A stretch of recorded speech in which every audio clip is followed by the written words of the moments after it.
snap a picture, go upload. Uh-oh, now what? Captions are for sure one part of it. But before we tackle that, how about we fast forward and go from the top down?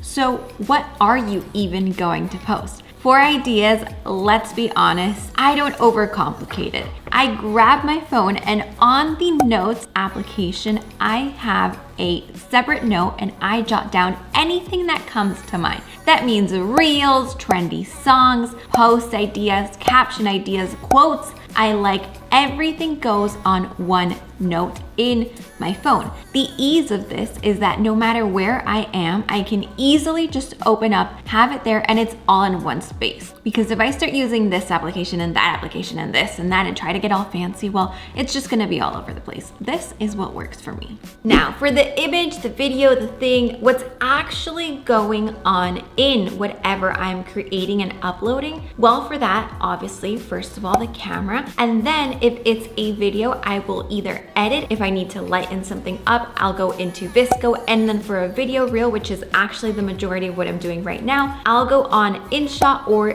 VideoLeap, which is a bit more advanced, but has a lot cooler effects. Now, if I want to schedule it out because I have a strategy plan, that means for it to go out automatically without me having to post manually. Usually this was the case of what I was doing with my agency clients. I would actually batch create and then schedule it out for it to go out automatically. In that case, I would be using Sked Social. That means automatically post reels, stories, posts, videos, automatically. That doesn't mean you get a notification. No, it automatically posts. That's why that's one of my go-to platforms, but only if I have a strategy there. If not, then just manually post it, which also technically increases engagement because you are more likely to already be there in case somebody comments or engages.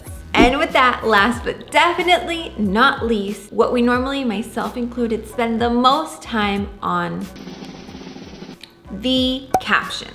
In case my inspiration isn't flowing, in case I want to actually structure something out correctly, in case I just want to step it up a notch, my go-to is copy.ai. Open it up and boom, your creative juices are automatically flowing because that's what it does. It's an AI generated system in which it also starts to learn about what you keep on punching in. So for example, if I keep on using it for my personal brand, it already knows my style and it generates it because it's an AI robot. I know, scary, but very, very cool and definitely saves time.